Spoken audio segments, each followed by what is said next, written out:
السلام علیکم ورحمۃ اللہ۔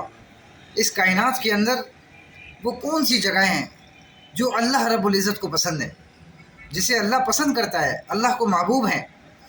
اور کیا آپ جانتے ہیں وہ کون سی جگہیں ہیں اس کائنات کے اندر جو سب سے بدترین جگہیں ہیں، اللہ تعالیٰ پسند نہیں کرتا، اللہ ان جگہوں کو ناپسند کرتا ہے؟ آئیں صحیح مسلم کی حدیث پڑھتے ہیں۔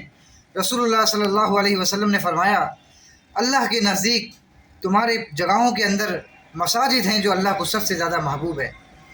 اللہ کے نزدیک اس کائنات کے اندر اگر کوئی جگہیں محبوب ہیں اور پسندیدہ ہیں تو وہ تمہاری مساجد ہیں، اور اللہ کے نزدیک اگر تمہاری جگہوں میں سے جو جگہیں بدترین ہیں، ناپسندیدہ ہیں، وہ بازاریں ہیں۔ مساجد پسندیدہ کیوں؟ اس لیے کہ یہاں پہ اللہ کی رحمت کا نزول ہوتا ہے، یہاں پہ کوئی امیر غریب نہیں، کوئی چھوٹا بڑا نہیں، کسی کو کسی حوالے سے کوئی فوقیت نہیں سوائے تقویٰ کے۔ اور بازاریں کیوں بدترین؟ اس لیے کہ یہاں پر دھوکہ دہی ہوتی ہے، جھوٹ بولا جاتا ہے، ناپ تول میں کمی کی جاتی ہے، بے حیائی، فحاشی یہاں پہ عام ہوتی ہے۔ لہٰذا اللہ کی محبوب جگہوں پہ جانا چاہیے، اور جو اللہ پسند نہیں کرتا ان جگہوں سے بچنا چاہیے۔ ان دنوں میں اگر بازار جانا ضروری ہے تو آپ اللہ کے نبی کی یہ حدیث سن لیں۔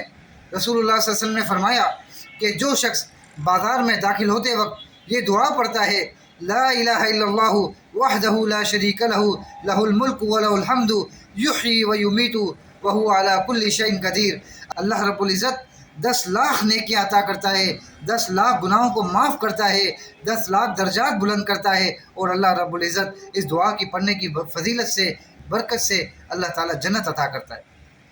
اور ہمیں امید ہے کہ اللہ کے خزانے میں کوئی کمی نہیں، اللہ ضرور یہ اجر ہمیں نوازے گا۔ تو بازار جاتے ہیں اس دعا کو یاد رکھیں تاکہ اللہ تعالیٰ ہمارا بازار جانا بھی ثواب سے بڑھ دے۔ لہذا آج تاک رات ہے، کوشش کریں آج کی رات اللہ کی محبوب جگہوں پہ گزار کے اللہ کے محبوب بندوں میں شامل ہو جائیں، اللہ کی پسندیدہ جگہوں پر جائیں اور اللہ کے پسندیدہ لوگوں میں شامل ہو جائیں۔ السلام علیکم ورحمۃ اللہ وبرکاتہ۔